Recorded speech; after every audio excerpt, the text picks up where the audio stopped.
بسم اللہ الرحمن الرحیم۔ حضرت ابو عبد الرحمن اور درحان کا مقابلہ اور بصریوں کی شکست۔ کہتے ہیں کہ درحان نے زرہ پہنی اور اسلحہ لے کر میدان میں آیا۔ حضرت خالد رضی اللہ تعالی عنہ کو اپنے مقابلے کے لیے طلب کیا۔ حضرت عبد الرحمن بن ابو بکر صدیق رضی اللہ تعالی عنہ نے آپ سے کہا، آپ سردار لشکر ہیں اور لشکر کا میدان میں جمع رہنا سردار کے ساتھ ہوتا ہے۔ دشمن کے مقابلے کے لیے میں جاتا ہوں۔ عبد الرحمن میدان میں آ پہنچے، آپ نے ان پر حملہ کیا، طرفین کی لشکریاں کی گردنیں اڑائیں اور فنون عرب کے تماشے دیکھنے لگے۔ امیر بہت کم عرصہ ہوا تھا کہ درحان نے محسوس کیا کہ وہ زیادہ مقابلے کتاب نہیں لا سکتے، اس لیے بھاگا، اور اس کا گھوڑا چونکہ حضرت عبد الرحمن کے گھوڑے سے زیادہ تیز تھا، آپ کے ہاتھ نہ آیا اور اپنے لشکر میں جا گھسا۔ اہل بصرہ نے حریف کے مقابلے سے بھاگ آنے کی وجہ دریافت کی تو اس نے جواب دیا کہ مجھ پر بڑی سختی کے ساتھ حملہ کیا گیا تھا، میرے قدم نہ جم سکے، اس لیے پشت دے کر بھاگ آیا۔ البتہ تم سب مل کر حملہ کرو۔ یہ سن کر لشکر کے دل میں بزدلی چھا گئی۔ حضرت خالد بن ولید رضی اللہ تعالی عنہ کو اس کو فوراً تاڑ گئے۔ آپ نے اور آپ کے ساتھ عبد الرحمن بن ابو بکر صدیق رضی اللہ تعالی عنہ اور تمام مسلمانوں نے ایک دم حملہ کر دیا۔ اہل بصرہ نے جس کے لیے آپ تا مقاومت کے سوا اور کچھ نہیں تھا، جس وقت مسلمانوں کے حملے کو دیکھا آگے بڑھے، لڑائی شروع کی، رومیوں کے سر خاک کو خون میں گرنے لگے، شہر پناہ پر ناقوس بجنے لگا، پادری نے شور مچایا، لاٹ پادریوں نے آسمان سر پر اٹھایا، کفر کے کلمے کہنے لگے۔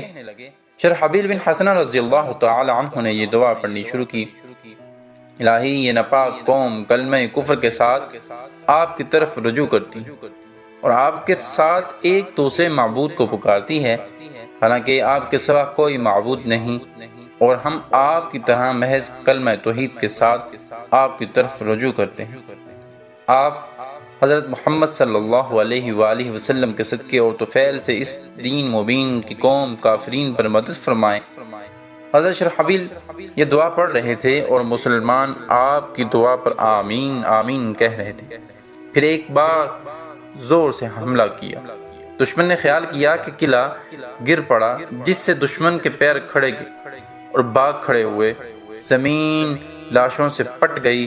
شہر پناہ کے دروازے پر پہنچ کر بے خودی میں ایک نے دوسرے کو قتل کر ڈالا، قلعے میں گھس کر اس کے دروازے اور برجوں میں پناہ لی، نشان اور صلیبیوں کو بلند کیا اور قلعہ بند ہو گئے۔ بادشاہ کو اس واقعے کی اطلاع دینے اور طلب کرنے کی ٹھان لی۔ حضرت عبداللہ بن رافع کہتے ہیں کہ بصرہ جس وقت شہر پناہ کی دیواروں پر چڑھ گئی تو ہم نے ان کا تعاقب چھوڑ کر لشکر کا شمار کیا۔ بعض لشکریوں کو مفقود دیکھ کر میدان میں نعشوں کو دیکھا تو معلوم ہوا کہ ہمارے 230 آدمی، جن میں اکثر قوم بجیلہ اور ہمدان سے تھے، کام آئے ہیں۔ نیز روز میں سے بدر بن حملہ جو بنی ثقیف کے حلیف تھے اور علی بن رفع وغیرہ وغیرہ، خدا تعالیٰ ان کی شہادت قبول فرمائے، وہ بھی شہید ہوئے ہیں۔ لشکر نے مال غنیمت حاصل کیا۔ حضرت خالد رضی اللہ تعالی عنہ نے شہداء پر نماز جنازہ پڑھائی اور ان کے دفن کا حکم فرمایا۔ ایک پہر رات کے گزرنے کے بعد حضرت عبد الرحمن بن ابو بکر صدیق رضی اللہ تعالی عنہ، معمر بن راشد، 100 نوجوانوں نے اپنی فوج کے چاروں طرف گشت لگانا شروع کیا۔ یہ حضرات پہرا دے رہے تھے کہ اچانک گھوڑے بھڑک کر کنکریاں کھڑکی، جس وجہ سے مسلمان ہوشیار ہو گئے، ادھر ادھر دیکھنا شروع کیا۔ ایک کمبل پوش شخص آتا ہوا دکھائی دیا۔ حضرت عبد الرحمن اس کی طرف چپٹے اور چاہا کہ پکڑ لیں، مگر ان نے کہا ذرا تحمل کیجئے، میں حاکم بصرہ ہوں۔ آپ نے اسے پکڑ کر حضرت خالد بن ولید رضی اللہ تعالی عنہ کے آگے لا کھڑا کیا۔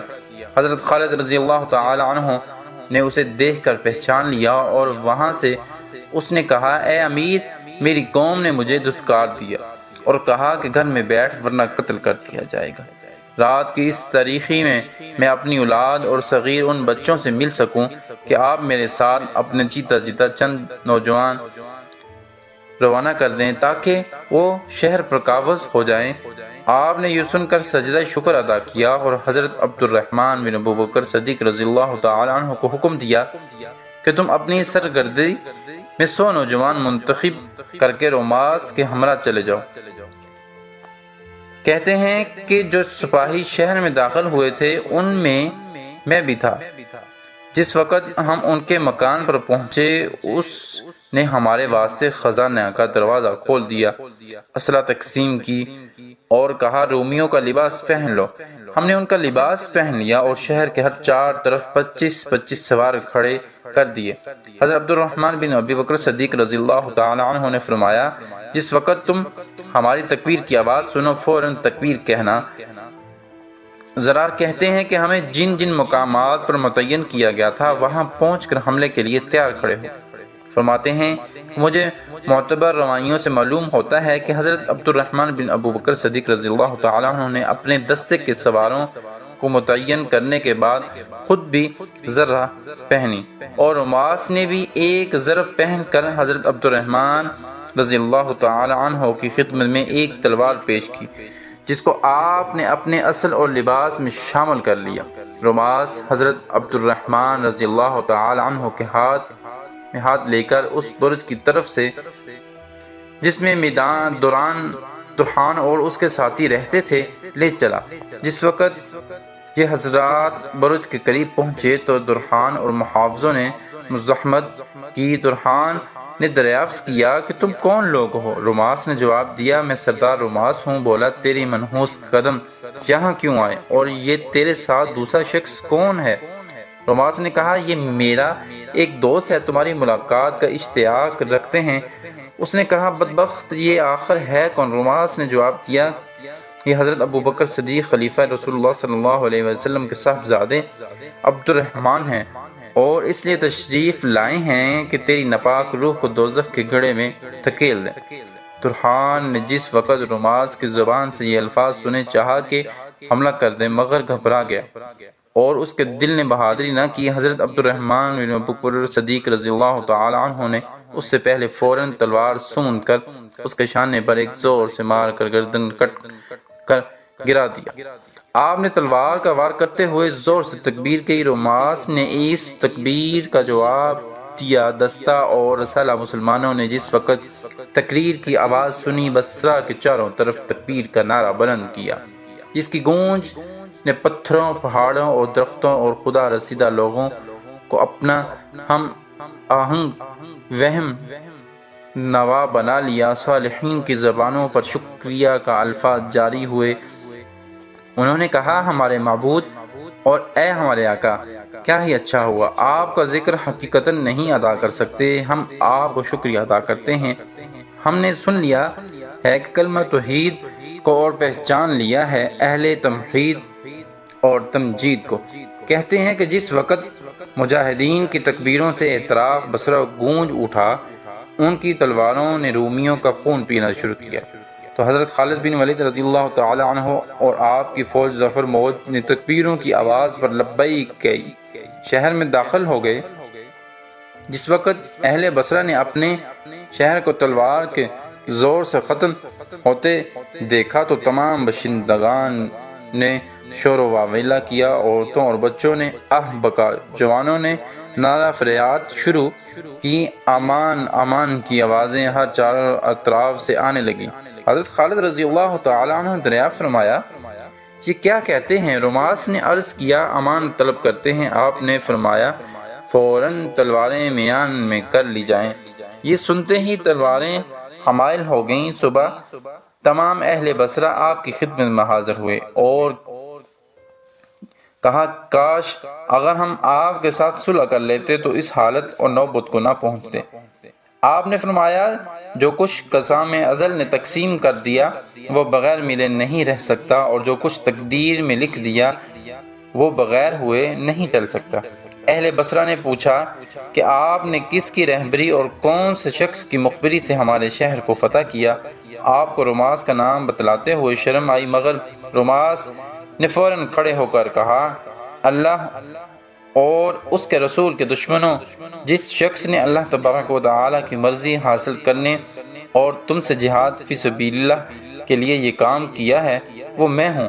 انہوں نے روماس سے کہا، کیا تو ہمارا مذہب میں نہیں رہا؟ روماس نے کہا، میں صلیب اور اس کے پرستش کرنے والوں کا منکر ہوں، مجھے ان میں شامل نہ کرنا۔ میں نے برذات رغب خود اللہ تبارک و تعالیٰ کو رب مان لیا، دین اسلام کو قبول کر لیا، محمد صلی اللہ علیہ وآلہ وسلم کو نبی اور رسول اللہ صلی اللہ علیہ وسلم کو تسلیم کر لیا، کعبہ شریف کو قبلہ، قرآن کریم کو امام اور مسلمانوں کو اخوان بنا لیا۔ قوم یہ سن کر آگ بگولا ہو گئی۔ اپنے شر کے شراروں سے روماس کو جھٹلانا چاہا۔ روماس اس کو تاڑ گئے اور حضرت خالد رضی اللہ تعالی عنہ سے کہنے لگے، میرا ارادہ ہے کہ میں اس جگہ قیام نہ کروں بلکہ جہاں آپ تشریف لے جائیں وہاں آپ کے ہمراہ چلوں۔ جس وقت اللہ تبارک و تعالی آپ کے ہاتھ سے فتح کر دیں اور تمام شام پر آپ تسلط قائم ہو جائیں تو وطن چونکہ ایک معروف چیز ہے اور ہر شخص مادر وطن کا آغوش میں رہنا فطرتاً پسند کرتا ہے، اس لیے پھر لوٹ آؤں۔ وقتی کہتے ہیں کہ روماس ہمارے ساتھ ہر ایک معرکے میں شریک رہے، دشمن کے ساتھ شدید مقابلہ کیا اور جہاد فی سبیل اللہ کے لیے دل کھول کر کام کیا، حتیٰ کہ باری تعالیٰ نے شام پر فتح دی اور درخواست ابو عبیدہ بن جراح رضی اللہ تعالی عنہ، حضرت عمر فاروق خلیفہ دوم رضی اللہ تعالی عنہ نے اپنے زمانہ خلافت میں اس کو بصرہ کا گورنر عامل حاکم مقرر فرمایا۔ یہ بہت تھوڑے دنوں وہاں کی حکومت کر کے اپنے ایک لڑکے کو جو اس کی یاد تازہ کراتے رہے چھوڑ کر راہ ملک بقا ہو گیا۔ کہتے ہیں کہ فتح کے بعد حضرت خالد بن ولید رضی اللہ تعالی عنہ نے چند شخصوں کو رومال کے مال و اسباب کے لیے کہ وہ شہر میں سے اٹھا کر یہاں لے آئیں اور اس کام میں اس کا ہاتھ بٹائے مقرر کیا۔